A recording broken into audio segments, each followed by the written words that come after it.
नमस्कार सर्वांना, श्री स्वामी समर्थ. आजचा व्हिडिओ हा खूप खास आहे, कारण आजच्या या व्हिडिओमध्ये आपण लहान मुलांचे बोरनान कधी व कसे करावे याची संपूर्ण माहिती पाहणार आहोत. चला तर मग.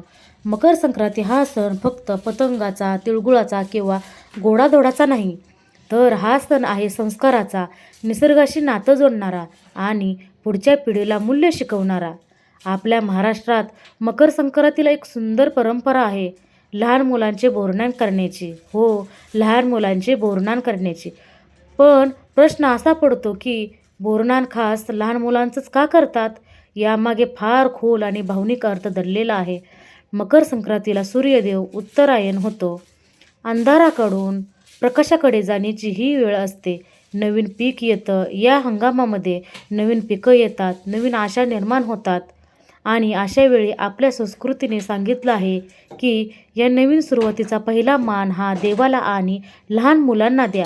लहान मूल म्हणजेच देवाचं रूप मानलं जातं. म्हणूनच संक्रांतीच्या दिवशी जे नवीन धान्य, तीळ, गूळ, भुईमूग, ऊस घरात येतो, तो आधी स्वतः न खाता लहान मुलांना बोरनान म्हणून आपण अर्पण केला जातो. ही कृती म्हणजे देवाला नमस्कार आणि निसर्गाला धन्यवाद देण्याची आहे. बोरनान करताना लहान मुलांना मांडीवर बसवतात, त्यांच्या हातात थोडं थोडं अन्न देतात आणि घरातील मोठे माणसे त्यांना हे आशीर्वाद देत असतात. याचा अर्थ असा की हे बाळा, अन्नाची किंमत ओळख, निसर्गाचा मान राख आणि जे आहे ते वाटून खायला शिक. लहान वयातच दानाची सवय लागावी, स्वार्थ नको, वाटणी हवी, असा संदेश बोरनानातून दिला जातो. तीळ आणि गूळ यामागेही अर्थ आहे. तीळ म्हणजे कडूपणा आणि गूळ म्हणजे गोडवा. बोरनान करताना जणू आपण मुलांना सांगतो, आयुष्यात कडू प्रसंग येतील, पण स्वभावात गोडवा ठेव. मुलांच्या तोंडात गोड घास देऊन त्यांचं आयुष्य गोड जावं अशी मनापासून प्रार्थना केली जाते. पूर्वीच्या काळात शिक्षण, पुस्तकं नव्हती, पण संस्कार मात्र पक्के होते.